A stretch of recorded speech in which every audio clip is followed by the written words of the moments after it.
ಕೊಡ್ತಾ ಇದ್ದಾರೆ ಅಂತ ಒಂದು ಇದಿದೆ. ಇದು ಕುಟುಂಬ ಪರಂಪರೆ ಆಯಿತು ಅಂತ ಅದಕ್ಕೆ ನೀವೇನು ಹೇಳ್ತೀರಾ? ಮೊದಲನೇದಾಗಿ ನಾವು ನಿಮಗೆ ನೀವು ಪ್ರಶ್ನೆ ಕೇಳ್ತಾ ಇದ್ದೀರಿ, ನಾವು ನಿಮಗೊಂದು ಪ್ರಶ್ನೆ ಕೇಳ್ತೇವೆ. ಯಾವ ಪಕ್ಷದಲ್ಲಿ ಕುಟುಂಬ ರಾಜಕಾರಣ ಇಲ್ಲ, ನಾವು ಅದನ್ನು ನೀವು ಫಸ್ಟ್ ನೀವು ಮನವರಿಕೆ ಮಾಡಿ ಸರ್.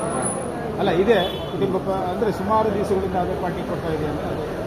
ಇಲ್ಲಿ ಸರ್, ರಾಜ್ಯದಲ್ಲಿ ಮಾಜಿ ಮುಖ್ಯಮಂತ್ರಿಗಳಾದಂಥ ಯಡಿಯೂರಪ್ಪನವರ ಮಗ ಅಭಿವೃದ್ಧಿ ರಾಜ್ಯದ ಚುಕ್ಕಾಣಿ ಹಿಡಿದಿದ್ದಾರೆ. ಅವ್ರ ಅಣ್ಣ MP ಆಗಿದ್ದಾರೆ. ಏನು ಸರ್, ಅವ್ರಿಗೊಂದು ನ್ಯಾಯ ನಮಗೊಂದು ನ್ಯಾಯನೇ ಸರ್. ಕ್ಷೇತ್ರದಲ್ಲಿ ಅಭಿವೃದ್ಧಿ ಆಗಿದೆ. ರಾಜ್ಯದಲ್ಲಿ ಬೇರೆ ಬೇರೆ ಅವ್ರು ಕೊಡ್ಬೋದಿತ್ತಲ್ಲ ಸರ್. BJP ಅವರು ಬಡವರನ್ನು ಕಡೆಗಣಿಸ್ತಾ ಇದ್ದಾರೆ. ಯಾರು ಕಡೆಗಣಿಸ್ತಾರೆ ಸರ್? ಬಡವರ ಪರವಾಗಿರ್ತಕ್ಕಂಥ ಯಾವುದೋ ಒಂದು ನಮ್ಮ ದೇಶದಲ್ಲಿ ಒಂದು ಪಕ್ಷ ಇದೆ ಅಂದರೆ ಅದು ಕಾಂಗ್ರೆಸ್ ಪಕ್ಷ. ಒಂದು ಪಕ್ಷದಿಂದ ಅವರು ಅಭಿವೃದ್ಧಿ ಆಗಿಲ್ಲ. ಅಭಿವೃದ್ಧಿ ಆಗ್ತಾ ಇದೆಯಲ್ಲ ಸರ್. ದಾವಣಗೆರೆ ಇನ್ನೇನು ಅಭಿವೃದ್ಧಿ ಆಗಿದೆ ಸರ್?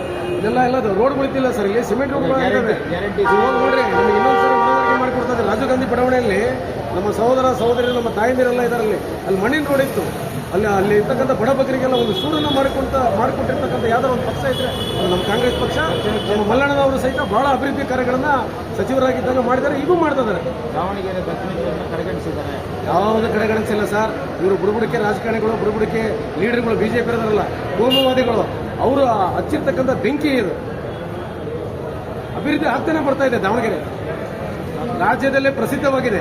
ನೀವು ಅಲ್ಲಿಂದ ಬರ್ರಿ, ನೀವು ಶಂಕರ್ ಲೇಔಟಿಂದ ಆ ಕಡೆಯಿಂದ ಬಂದರೆ ನೀವು ಪ್ರವೀಣ್ ರಾವ್ ಪವರ್ ಅಂತಂದೇಳಿ ನಾನು 18ನೇ ವಾರ್ಡ್ ಅಂತ ಸರ್. ನಾನು ಮತದಾರ ದಕ್ಷಿಣ ವಿಧಾನಸಭಾ ಕ್ಷೇತ್ರ ದಾವಣಗೆರೆ.